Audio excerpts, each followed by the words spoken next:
धन्यवाद सर, अतिशय उत्कृष्ट मार्गदर्शन आम्हाला केलं. एक प्रथेचा प्रोटोकॉल थोडासा डावलतो. आदरणीय बुधवंत साहेब यांच्या विनंतीनुसार अध्यक्षीय भाषण होणार नाही. यानंतर आभार प्रदर्शन होईल. उपस्थितांनो, आपण आलात, आमचा उत्सव सार्थक केला.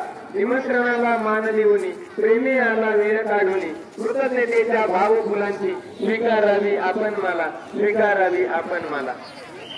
कसे मानू या गुरूंचे आभार, यांनी तर दिला मला जगण्याला आधार.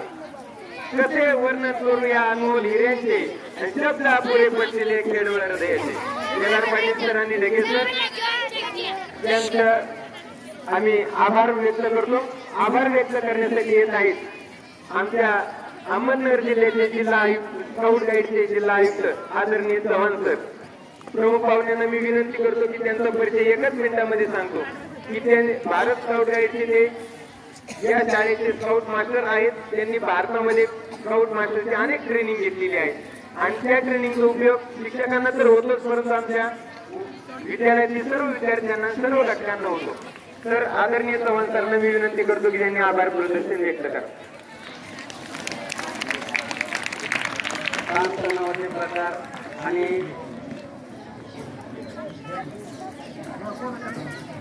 आज एक राज्यस्तरीय चित्रकला स्पर्धा आयोजित केले होते. शैक्षणिक दीपस्तंभ स्वातंत्र्य अमृत महोत्सव या अंतर्गत तर कुमारी स्नेहा मनोहर लबडे आणि कृषी सुनील होनकरपे या दोन्ही विद्यार्थिनींनी राज्यस्तरीय फुले निबंध चित्रकला स्पर्धेत भाग घेतला विद्यालयाच्या वतीने.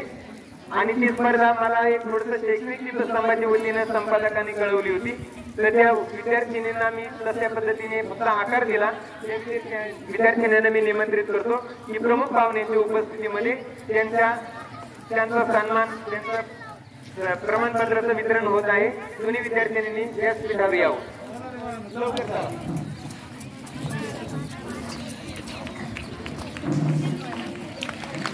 महाराष्ट्रामध्ये 35 जिल्ह्यामध्ये 3 ते 4 हजार विद्यार्थ्यांनी चित्रकला स्पर्धेत सहभाग घेतला होता आणि आमचं विद्यालय हे चित्रकला स्पर्धेत सुद्धा राज्यस्तरीय मध्ये उत्तेजनार्थ क्रमांकाने उत्तीर्ण झालं.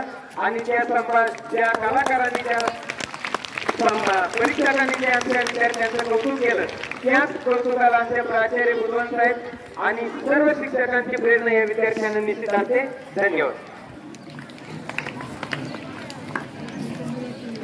ताणतणावाचे समायोजन कसे करावे याविषयी आपण विद्यार्थ्यांसाठी आणि सर्व शिक्षकांसाठी आज